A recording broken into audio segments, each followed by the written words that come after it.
All right, so now we're going to continue with volume 9. I'm sorry if I'm hiccuping or I have to pause a bit, but anyways, let's continue. So the important thing here is I'm just gonna read the summary. That the idea that revolutions matter, the idea that you can change the world through a grassroots political movement, the idea that you can mobilize the masses towards a greater outcome. This is all a delusion. There's nothing you can actually do to change the status quo because you will just be co-opted by the secret. Sorry, you'll be co-opted by the Secret Service. You're gonna be co-opted by the satanic shadow elites. Basically, you can't actually do anything to make society better. So I argue that large-scale social change through revolution is a myth and practically impossible in the long term. Revolutionary movements are either deliberate psyops or quickly co-opted by the existing power structure, ultimately reinforcing the status quo rather than overturning it. Sorry, I'm hiccuping. Core arguments on power and revolutions. True power is hidden.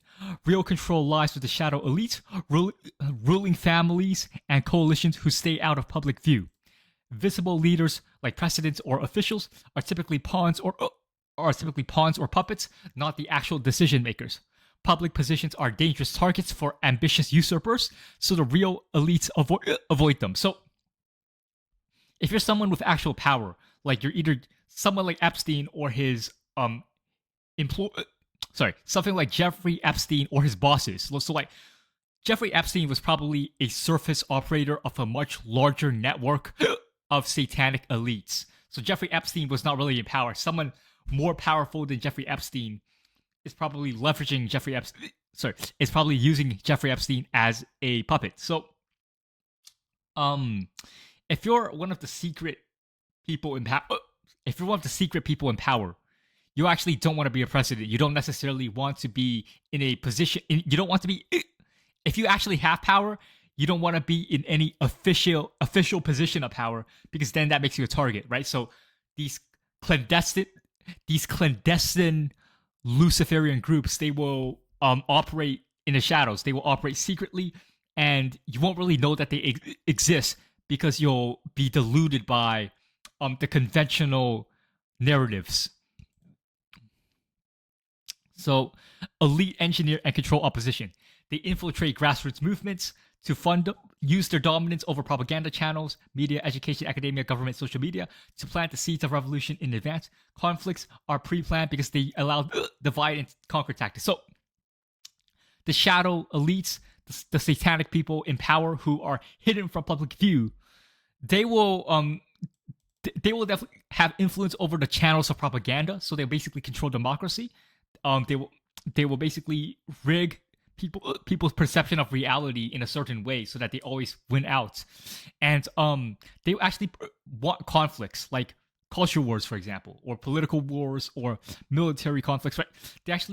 What the shadow elites will do is they will bet on both sides so that they win no matter what. And so this idea that conflicts actually matter, this idea that there's a good side and a bad side, this idea of good and evil, this false dialectic of good versus evil, this false dialectic of right versus left, this idea that there's good people on one side and bad people on another side, this is complete delusion. And the shadow elites just use this confusion to stay in power. You get distracted by conflicts that don't really matter. And really, none of the conflicts actually matter because everyone is a reflection of yourself. Every view is the same as every other view. Everything is actually the same. There's no actual difference. There's no such thing as difference. Conflict is simply a misunderstanding of reality. The dialectic trap. Elites bet on both sides of any conflict. Whoever wins is absorbed into the system, so the underlying power structure never changes. Even genuine bottom-up movements can be manipulated this way. Revolutionary attitudes are often illusions. Many revolutionaries simply push the opposite of the current popular system, which is exactly what the elite anticipated and orchestrated. All modern societal systems are fundamentally bureaucratic and run the same way. So this idea that communism is the opposite of capitalism, right? It's complete delusion. This idea that socialism is different from capitalism, it's a delusion. All these are just different systems of the same bureaucratic system. They're not actually, sorry, different variants of the same bureaucratic system. All these are forms of bureaucracy. They're not actually different. There's no difference between communism and capitalism, or conventional capitalism, that is. There's no difference between these things in practice because they're all the same bureaucracy. And so the idea that, you know, revolutionaries actually exist, they really don't. Like when there's a communist revolutionary and they're saying, oh, we're for the proletariat, oh, we're against the capitalists. In reality, because they're the opposite of the conventional system, the elites already anticipated the opposition, and so they'll easily control it. In fact, they usually orchestrate the conflict in the first place. Usually the elites are controlling the opposition for the purpose of maybe killing off rivals, maybe distracting people while they're engaging in satanic rituals. Well, who knows what they're doing, right? But the point is that they stay in control because you actually think that right and left matters. You think that Republicans and Democrats, the dichotomy matters. There's no actual dichotomy. They're the same party, right? So,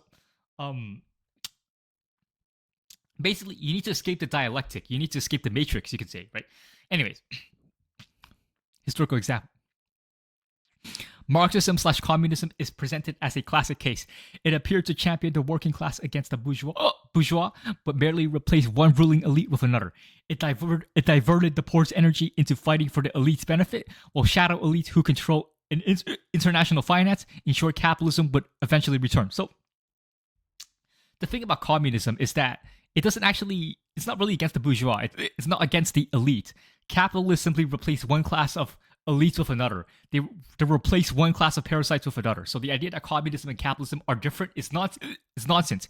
Capitalism and communism are actually the same thing because they just participate in the same dialectic, and the dialectic is what the elites control. It's a false dichotomy. It's a false opposition. So really, communism actually benefited capitalism because, you know, if you destroy the Chinese economy with capitalism, then you can create if you destroy hold on, let me hiccup. If you destroy an economy with communism, then you can rebuild that economy with capitalism and you will profit. So, you know, the Soviet Russian economy was destroyed with communism so that the capitalists could come back and become rich. The international capitalists, right? So the international capitalists want China to be communist because then the Chinese economy will be destroyed and the capitalists can come back in and control China, right? So the idea that their oppositions actually exist, the idea that you could actually change anything in the status quo is nonsense, because the problem is if you're participating in the same logic as the system that you're trying to change, you simply become embedded within the system. You simply become the system. If you try to challenge the system by using the system, you will fail and you will just become co-opted by the status quo. So now I talk about the nature of the shadow elites. So this is how the shadow elites work, and this is how they maintain power. So what they do is they commit unimaginably evil acts like ritual murder, cannibalism, etc., and they may worship Satan. And remember, all of this is speculation, okay? I'm not saying this is true, and I don't promote any form of discrimination. This is just for entertainment and educational purposes. So because they do so many evil things, they do things that are so evil that for the average person, they can't even comprehend it. Like if you described the things that these shadow elites do, people might be traumatized for life. So because they're forced, because they do these evil things, they're actually forced to be committed to power, right? Because they've already done these evil things. They don't have a choice between. There's two options. The first option is confessing what they did, which they will end up getting arrested, or they will want to gain as much power as possible so that they can't be held accountable for what they do. So by doing these evil acts, this creates a fight or die psychological commitment. Confessing would destroy them, and losing power would likely lead to their own elimination by rival elites. So the fight or die psychological commitment, in that when you do something unimaginably evil, that justifies your future ambition, because it's like, okay, if you don't gain as much power as possible, then someone who knows what you did will use that blackmail against you and you will be done for, right? So and yeah, if you lose power, one of your fellow evildoers, the people who were in the satanic ritual with you, if you don't try to gain as much power as possible, one of your fellow Satanists are going to stab you in the back, right? So you have to gain as much power as possible, right?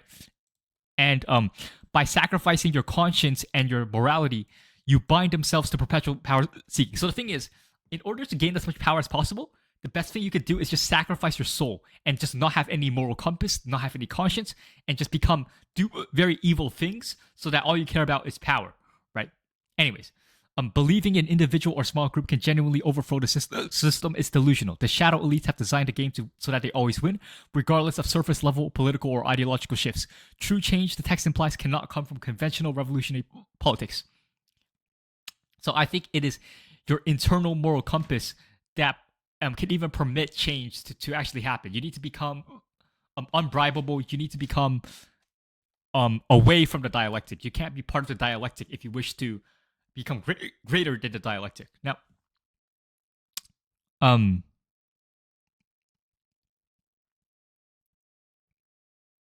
to be clear, the shadow elites are not a monolith. So there's definitely a lot of infighting between shadow elites because they're psychopaths at the end of the day. But the point is that the people who are willing to break the rules, the psychopaths will always win in the power struggle because they're willing to break the rules. That's the very definition of what power is the ability to break the rules. So the evil people will always win in the end, and that's why you should not really care too much about participating in politics. I'm not saying you shouldn't care. I'm saying you shouldn't get too attached to this idea that you can change anything drastically, right?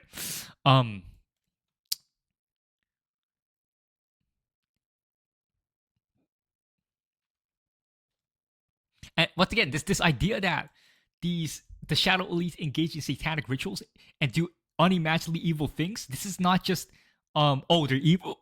There's an actual function behind doing these evil things. Is that when you do a bunch of human sacrifices or you do a bunch of evil activities with other evil people, then you become bonded. You become very good friends, and because you don't really have a choice in the matter, it's like you're isolated from the rest of society. You can't be friends with anyone else. You have to be friends with your fellow evildoers, but you also don't trust your fellow evildoers. You don't trust other shadow elites because they might blackmail you too.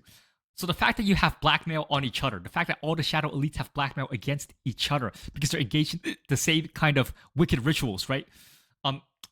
They're forced to cooperate, but not only that, but they're also forced to gain as much power as possible in case one of them in case one of these other shadow elites will backstab you.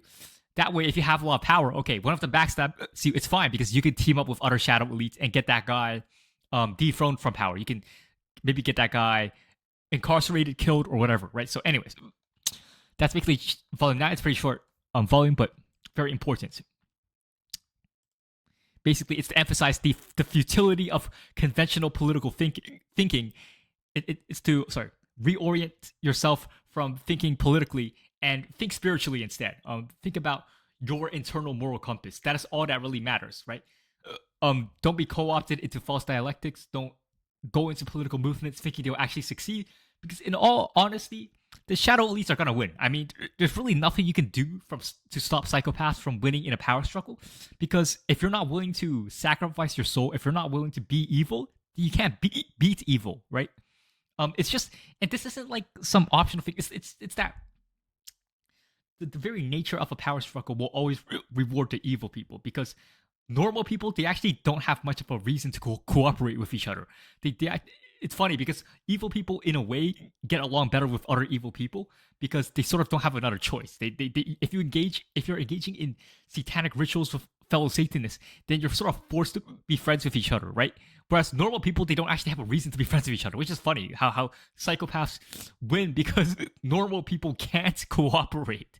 Like, normal people aren't gonna be able to cooperate on an international level the way these satanic elites do because of the nature of being bonded by satanic rituals. There's no normal equivalent to that. There's no way a normal social group can be as bonded with each other and as close to each other as these satanic elites can with their evil doing, right?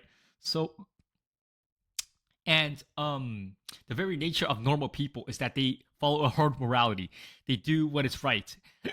They're basically constrained by rules, right? Whereas if you're a psychopath, you don't follow the rules, so by definition, you're gonna have an advantage in power struggle. So the evil people will always win a power struggle, and I'm emphasizing this because there's actually no way around this. Okay, anyways, I'm not saying you should give up on political movements. I'm not saying that you shouldn't try to gain power. Just understand that large scale social change, like actually believing you can structurally change the world for the better. I don't think you can do it to any drastic extent.